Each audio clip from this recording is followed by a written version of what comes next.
But right now it's time for the Great British Debate This Hour, and I'm asking, should diversity and inclusion be a priority at the King's coronation? Now, King Charles is reportedly at loggerheads with the Church of England over the role other faiths will play in his coronation next month. The King has made no secret of his desire to have a more diverse ceremony than his mother did in 1953. But church leaders are reportedly resisting a more active role for other faiths, not only because it's an Anglican ceremony, but also because old canon laws bar Muslim, Hindu, Jewish and other faith leaders from reading prayers during the ceremony. So what do you think for the Great British Debate This Hour? I'm asking, should diversity and inclusion be a priority at the King's coronation? So to debate this, I'm joined by Ben Habib, member of Reform UK and former MEP, former Labour MP Dennis McShane, and Director of Car26 Lewis Perry, and Royal commentator Michael Cole. Michael, I want to start with you. Michael, what do you think about this multi-faith approach?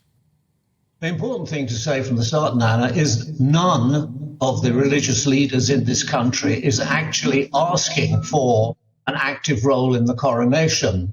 And of course, they're all going to be present in the Abbey. And more than that, the King has invited the Chief Rabbi, Ephraim Mervis, to actually stay overnight at Clarence House because the coronation takes place on the Jewish Sabbath and he would be forbidden to travel in a car. He can walk with his wife to the Abbey. So all of those religious leaders will be there. And let's look at this from its historical point of view. A constitutional monarchy, which we're lucky enough to live in, is an invaluable defense against extremism and dictatorship. And the coronation is the supreme and the most important moment in it. It's all about loyalty. The King is invited to express his loyalty and swear an oath of loyalty to God, to the people, and to the Church. And the Church in this case is the Anglican Church, the Protestant faith. And the Protestant faith, you can argue it one way or the other, but for 550 years has been quite a good thing as far as this country has been concerned. And it's a 1,000-year-old ceremony. And if it is interfered with in any material way, which I don't think it will be, it would be to some extent diluted. And that would be an extraordinarily bad idea. But what would you say to somebody who says, but what he's trying to do, because he said he'll be a sort of a multi-faith king type thing. I mean, that's what he's kind of pitched his stall at.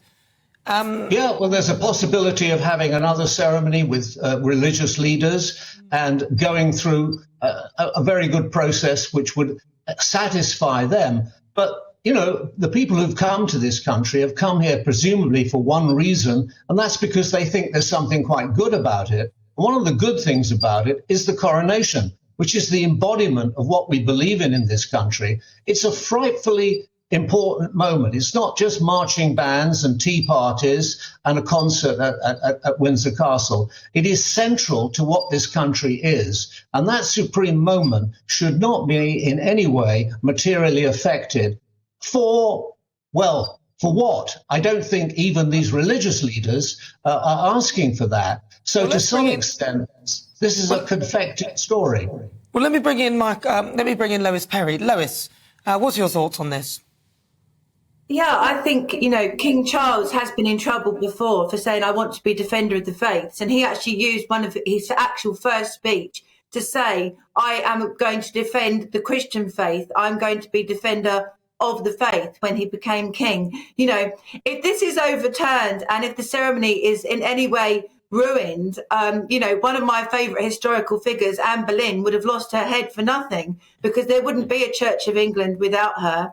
And the King would not be head of the Church of England and defender of the faith without her either. But I think there's a broader point. How can you have a hereditary and a monarchy that is in itself unfair? It's not woke, but I still support it, and millions do, that's trying to be inclusive and woke. Of course, all of the religious leaders should be represented, but there should be no active part in the service whatsoever. This is the Church of England. He is the head of the Church of England. And just on another point as well, you know, net zero is my thing. There shouldn't be any semi-quasi-religious stuff about net zero and climate either. We've had enough of that. We do not want a woke king. He might. Well, I'm afraid we've got one. It's too late for that. Let's bring in Dennis McShane. Dennis. So I just got out a £2 coin, which has Fid Def, which short of the Latin term Defender of the Faith, Fidelis Defendoris, given to Henry VIII by a pope in 1532, because he wrote a magnificent pamphlet saying, down with Protestantism, down with Anglicanism, only the Catholic Church is the true church. Now, I was very struck that the king, when he was Prince Charles, Prince of Wales, said he'd like to be defender of faiths in the plural, respecting all religions. I thought that was quite a good statement of his. And I'm rather sad that all the Catholics of Britain, who didn't come here, Michael, like yesterday, they've been here for longer maybe than you have, I don't know. All the Catholics of Britain, the many Jews, now the many... You look older than Michael. Well... You look older than Michael, man. Many Catholics, all of them, excluded from it. The Archbishop of Canterbury -1234, Robert Runcie, raised the issue that according to Anglican law, they cannot crown a king who marries a divorced woman. So hang on, no, hold on. Okay, right. I don't think we're going to get any sense out of you. Ben Habib. I don't know what he's talking about. Bring them all in. Terrific trot we're about to go on through the history books. But, I mean, I think we're all pretty much in agreement. King Charles is constitutional head of the state, and he's also head of the church. And it's, the Anglican Church. And by all means, be inclusive and have people at the ceremony that, reaches out to broader community. But it mustn't be hijacked in any way. This is a very solemn ceremony being conducted through the Church of England, and that's how it should be. You think? So let me see. So pretty much all of you agree that King Charles shouldn't be bringing in these other faiths in an active manner on the... Yeah. No, I disagree. Oh, you disagree? Okay. Well, we never got to it, did we? He disagrees. This is what... Come on. I can't just be... That's so sacred that actually it has to be done privately, where he is anointed, and it's seen as such a sacred part of the ceremony, but it's actually done in private. It's just between him and God, and it's an Anglican ceremony, and we are an Anglican country.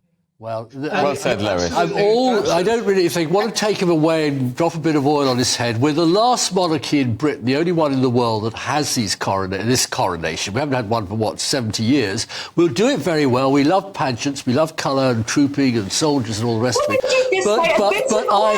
But I just do think, I would like to see the Catholics of Britain there's some acknowledgement, the Jews of Britain, the Muslims of Britain, Hindus, Buddhists from Suella Braverman, whoever. We're a multi-faith community, and that's one of our strengths now. You keep bringing Suella Braverman. Come on. Michael Cole. Michael. Yes, well, Dennis has dropped his drop of oil on it and tried to trivialise it. But the Archbishop of Westminster, the leader of the Catholic Church in England, he isn't campaigning to take part. He knows his place, he knows his history, and he knows what's to be gained by continuity. And that's what it's all about. And the anointing is extremely important, because after the king will be anointed, he will be invested with the symbols of power and authority, not for his own glory, but for the glory of God and in the service of the people. Lois. Sorry, Lois. Yeah, I just absolutely agree. He's doing this ceremony is not for tourists. It's for us, and he is anointed by God. And yeah, it's sacred. It needs to stay the same. All the faiths should be there, but only the Church of England should be running the ceremony. It is an Anglican ceremony. Yeah, he shouldn't ruin it. We mustn't have the woke king and the woke coronation. 10 seconds to Dennis McShane. Very simply, Michael and Lois know far more about this in the faith and the role of the Anglican Church than I do as a Catholic. Does the king go to church every Sunday? I know we saw him today. Michael, does he go every Sunday? He does. The important thing, Dennis, is this, that this is a sacred, almost a marriage between the monarch and the people of this country and his overseas realms. There's even a ring that is put on his finger.